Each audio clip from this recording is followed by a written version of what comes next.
Dans cette vidéo, nous allons voir le sens de variation d'une suite. Donc, définition.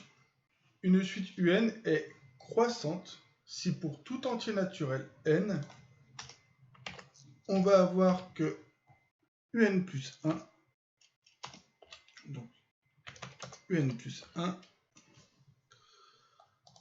est égal, enfin, pas est égal d'ailleurs, donc UN plus 1 est supérieur ou égal à UN. Donc, si tous les termes de la suite sont plus grands que leur précédent, la suite UN est croissante. Donc la suite UN va être dite décroissante.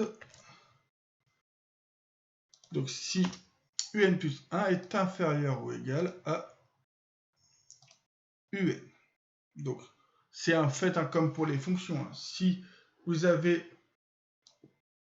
ici, vous avez finalement n, vous avez n qui est tout le temps plus petit que n plus 1.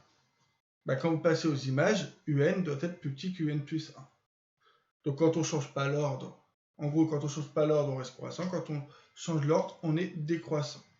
Et on va parler de suite constante lorsque l'on a égalité. Alors bien évidemment, on va parler de suite strictement croissante quand on est strictement supérieur ici, strictement décroissante quand on est strictement inférieur. Une suite est dite monotone si elle est soit croissante, soit décroissante, soit constante. Méthode. Donc pour comparer les deux nombres UN et UN plus 1, donc là, c'est très souvent quand on est dans une suite définie par récurrence qu'on va faire ça. Nous pouvons étudier le signe de leur différence. Donc leur différence, je vous rappelle que ça va être UN plus 1 moins UN. Alors, qu'est-ce que ça m'a écrit là? Donc si vous étudiez le signe de cette différence, vous savez normalement que si UN plus 1 est plus grand que UN, ça signifie que la différence de UN plus 1 moins UN est supérieure ou égale à 0. Et si UN plus 1 est inférieur ou égal à UN, ça signifie que la différence est inférieure ou égale à 0. Donc, je vous rappelle, si 3 est plus grand, que 2, 3 moins 2, c'est plus grand que 0. Et je vous dis, quand vous avez 2 qui est plus petit que 3, 2 moins 3, c'est négatif. Donc, par contre, si la suite n'est pas définie par récurrence, pour obtenir UN plus 1, puisque si la suite n'est pas définie par récurrence, vous allez avoir UN égale quelque chose. Si vous voulez UN plus 1, vous remplacez tout simplement N par N plus 1. Exemple. Donc, application numéro 5, on vous dit soit Vn, la suite définie sur grand N par Vn plus 1 égale Vn, tout ça plus 1. Donc, ne confondez pas Vn plus 1 avec Vn plus 1. Donc, il faut donner son sens de variation. On vous a dit qu'il suffit de calculer la différence. Alors, avant de calculer la différence, vous n'oubliez jamais cette phrase-là. Pour tout entier naturel n, car on travaille sur tous les entiers. Donc, pour tout entier naturel n, et vous allez calculer donc la différence Vn plus 1 moins Vn. Et si Vn plus 1 égale Vn plus 1, la différence, ça va valoir 1. Vous cherchez son signe c'est strictement plus grand que 0. Alors j'insiste, vous avez ça, donc pour avoir la différence, vous faites moins Vn ici, et donc vous faites moins Vn à gauche, moins Vn à droite, pour garder l'égalité, vous avez Vn plus 1 moins Vn, il reste 1. Et du coup, comme la différence est strictement positive, vous allez pouvoir dire que la suite, donc ainsi, la suite Vn, donc une suite s'écrit entre parenthèses, la suite Vn est strictement croissante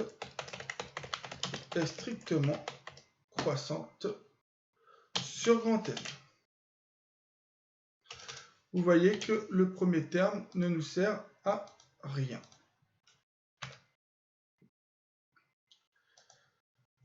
Voilà comment, quand on a une suite définie par récurrence, comment on obtient le sens de variation. Maintenant, voyons voir ce qui se passe quand on a une suite définie par une fonction.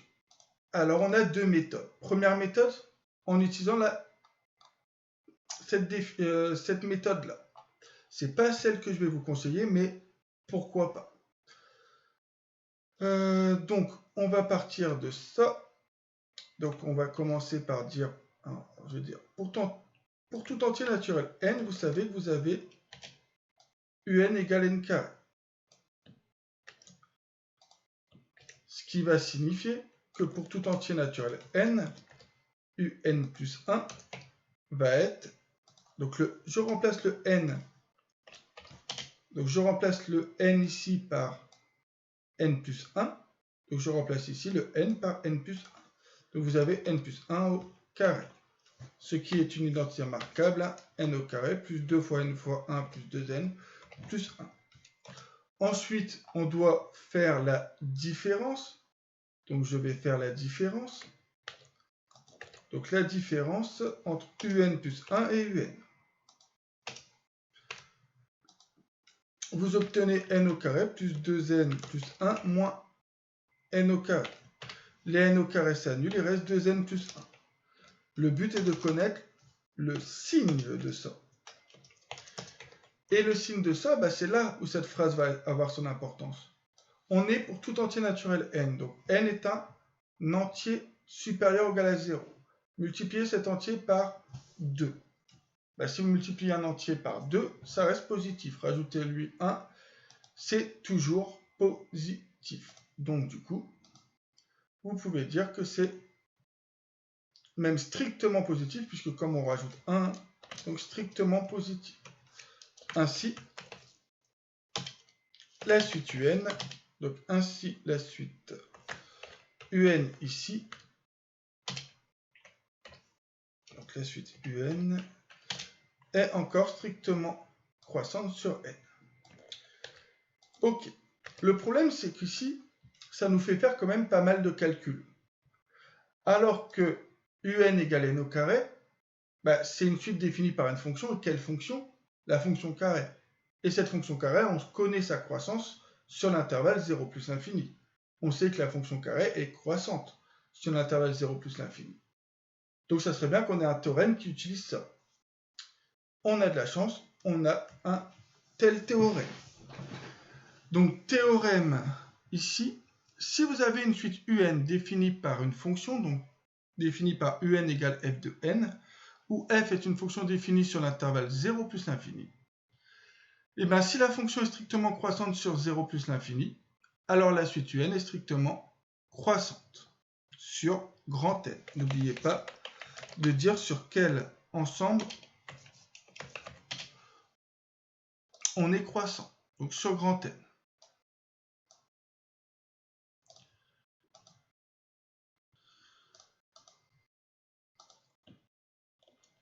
Et là. Et de la même manière, si la fonction est strictement décroissante sur 0 plus l'infini, alors la suite un est strictement décroissante sur grand N.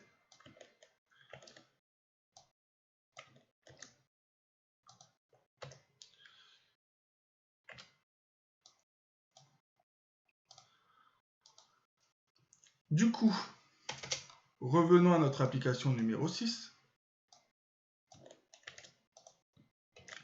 Donc revenons à notre application numéro 6. L'application numéro 6, du coup, vous allez écrire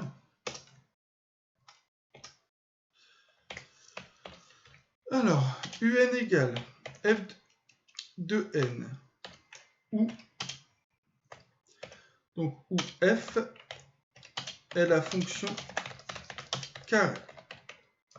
Cette fonction est strictement croissante sur l'intervalle 0 plus l'infini.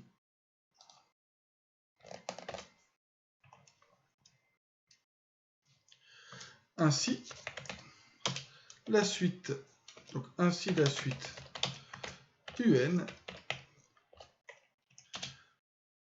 croissante sur grand N, est strictement croissante sur grand N. Et c'est terminé. Donc, je connais les variations de la fonction f. Je connais donc du coup les variations de la suite UN. Ça signifie quand même qu'en prérequis, vous devez connaître les variations des fonctions de référence. Donc encore une fois, je vous invite à regarder la vidéo sur les variations des fonctions de référence, c'est-à-dire vous regardez la vidéo sur les variations de la fonction carré, fonction inverse. Attention, la fonction inverse n'est pas définie en 0, ce qui veut dire que pour la suite définie par un égale 1 sur n, elle sera définie sur n étoiles. La fonction racine carrée, la fonction cube et les fonctions affines et linéaires. En parlant de fonctions affines, voyons voir l'application numéro 7. Donc de la même manière, vous allez dire que un égale, donc c'est une fonction explicite, hein, un égale f de n, où cette fois, attention, f n'est plus une fonction carrée, mais f est une fonction affine avec comme coefficient directeur. Alors moi j'appelle m le coefficient directeur, hein. Si vous l'avez appelé a, vous l'appelez a, ça ne me dérange pas. Donc avec comme coefficient directeur, donc, m égale 3. Cette fonction est strictement croissante. Donc cette fonction est strictement croissante car le coefficient directeur est strictement positif. Donc est strictement croissante sur 0 plus l'infini. Ainsi la suite un est strictement croissante sur grand N. Donc je vous dis, hein, si vous avez une suite, j'insiste, une suite définie par une fonction et pas par récurrence. Hein. Cette propriété n'existe que pour les suites définies à l'aide d'une fonction. Donc une suite explicite qui commence par un égale, pas un plus 1 égale. Hein.